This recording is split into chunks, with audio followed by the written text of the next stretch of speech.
Even though I know next to nothing about music, I tend to have a soft spot for rhythm games. Whether it be Guitar Hero, DJ Hero, or my personal favorite, the Hatsune Miku Project Diva series. Why isn't it my favorite, you ask? Let's see.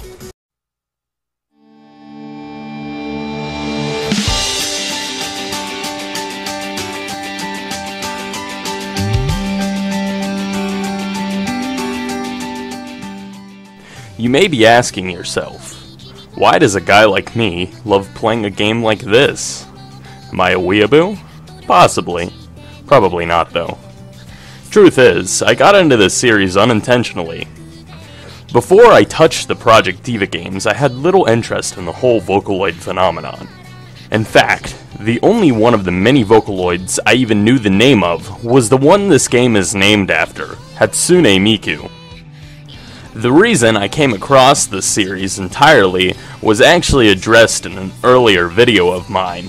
Long story short, an emulator for the PSP was released, called PPSSPP, which had very limited game support for the time. But there was one game that caught my eye for the sole reason of it having near-perfect compatibility with the emulator, that being Hatsune Miku Project Diva Extend. Over the course of me playing this emulated title, and my growing interest for the PlayStation Vita, which I did not have at the time, I found out it had its own game in the Hatsune Miku franchise. Hatsune Miku Project Diva F, which is available for both the PlayStation 3 and the PlayStation Vita. Even though both versions did get a Western release, I did decide to import my copy for the Vita due to the fact that the Western release is not getting a physical version. Because of this is a little problematic for the review. I cannot read this strange moon language in the game.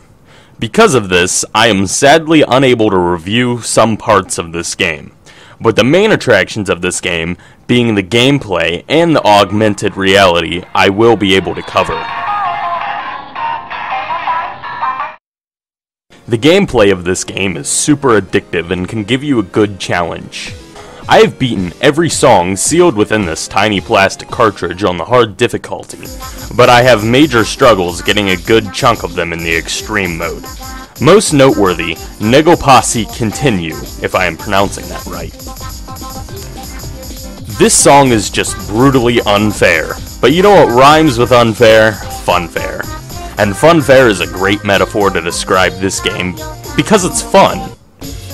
So fun that on many occasions I have risked my entire social life by whipping out this long black console in public to play this fantastic game.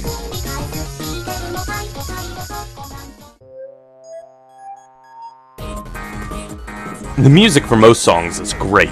Others are okay, but there was never one song in this game that I generally disliked. Oftentimes, I have attempted to sing along with this foreign robot music as I play the game. My favorite being the infamous Negopasi Continue.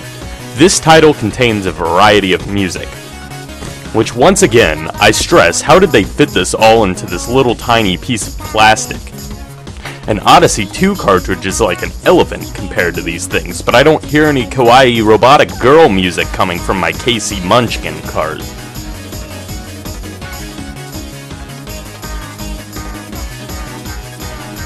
Somehow, on top of all this magic fitting this much into this little plastic thing, Sega also conjured up some fancy demon summoning pentagram card which summons invisible girls who can be seen using Sony's crazy technologic engineering.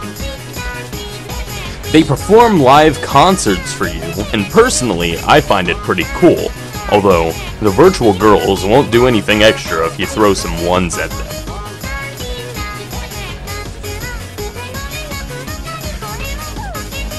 Hatsune Miku Project Diva F is one of those games that has great charm to it.